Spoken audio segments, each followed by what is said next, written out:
Okay, students, now we have to discuss about tea. Our next crop is tea. T को हम लोग पढ़ेंगे अभी. टी आप जान रहे हो, सुबह सुबह टी बनता है घर में. टी इज़ अ बिवरेज, ये पेय पदार्थ है. टी और कॉफ़ी जो भी होता है, और आज के दिन में अभी आम जीवन में भी इनका बहुत ही इंपॉर्टेंस हो चुका है. कहीं भी जाइए तो टी ही मिलता है.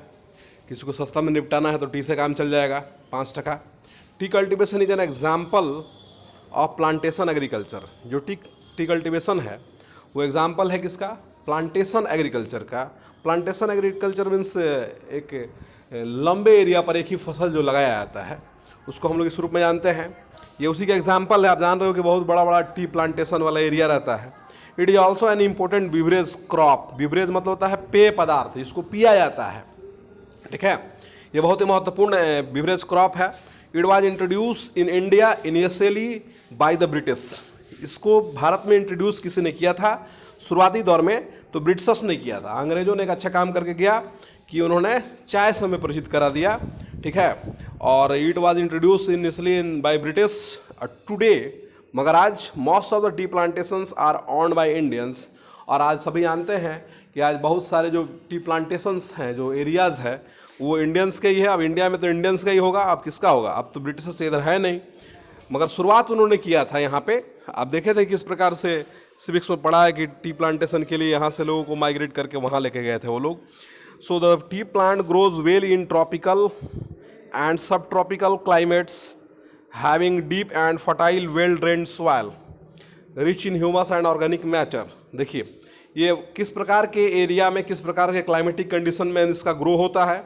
हम लोग देख रहे हैं ट्रॉपिकल और सब ट्रॉपिकल क्लाइमेट्स वाला जो एरिया होता है उसके अंदर में देखिए आप, तो ट्रॉपिकल और सब ट्रॉपिकल मैंने पिछले वीडियो में बता दिया आपको कि उस टाइप के एरियाज़ में ही आपका इसका डेवलपमेंट है.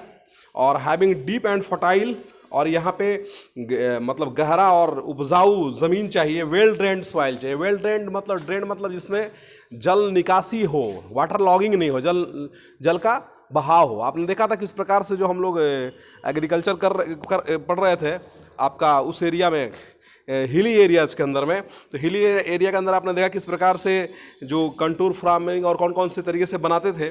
तो उस एरिया में आपका टी प्लांटेशन होता है, जहाँ पर जो बारिश होता है उस बारिश होने से पानी जो है वो मतलब वहाँ से निकल जाता है. वाटर लॉगिंग, जल जमाव की समस्या नहीं होती है, पानी जमता नहीं है. वैसा ही चाहिए. वेल ड्रेन का मतलब यही हो गया.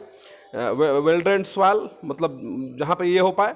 So rich in humus and organic matter मतलब इसमें जीवाश्म और जीवांश का मतलब तत्व होना चाहिए, उस प्रकार का सॉइल होना चाहिए. और T bushes requires warm and moist Frost free climate all through the year. और जो आपका मतलब ये जो क्लाइमेट चाहिए वो वार्म चाहिए, गर्म तो हो ही हो, मॉइस्ट होना चाहिए, नम होना चाहिए, मतलब थोड़ा सा गीला भी हो, और फ्रॉस्ट फ्री क्लाइमेट हो. अब देखिएगा आप थोड़ा सा हिल एरिया में होता है, तो हिल एरिया में होने के कारण ऐसा होता है कि थोड़ा सा टेम्परेचर गिरता भी है.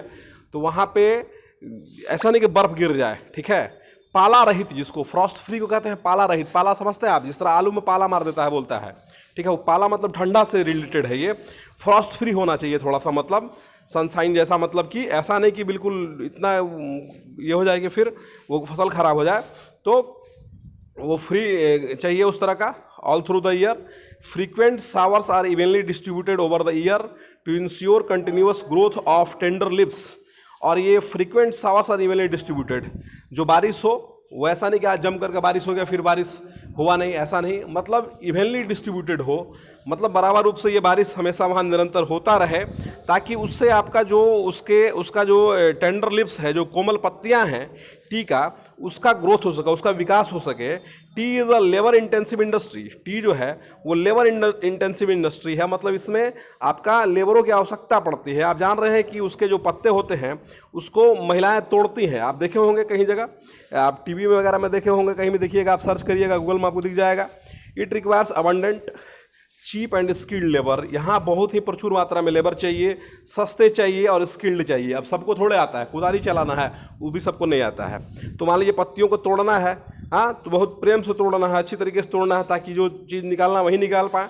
T is process within the tea garden to restore its freshness. अब वहाँ टी गार्डन में इसको फिर रिस्टोर किया जाता है ताकि इसकी ताजगी बनी रहे.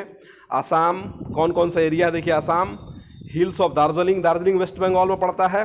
And Jalpaiguri district, this is also belongs in West Bengal. West Bengal, Tamil Nadu and Kerala are major tea producing states apart from the, इनके अलावा हिमाचल प्रदेश, उत्तराखंड, मेघालय, देख रहे हैं आप, उसा वही इलाका है, हिली इलाका ही ज़्यादा करके दिया है इसमें। Andhra Pradesh and Tripura are also tea producing states in country. In 2014 India was the second largest producer of tea after China and Turkey. तीसरे नंबर पर भारत का स्थान है। Okay students, good bye, good day, good luck.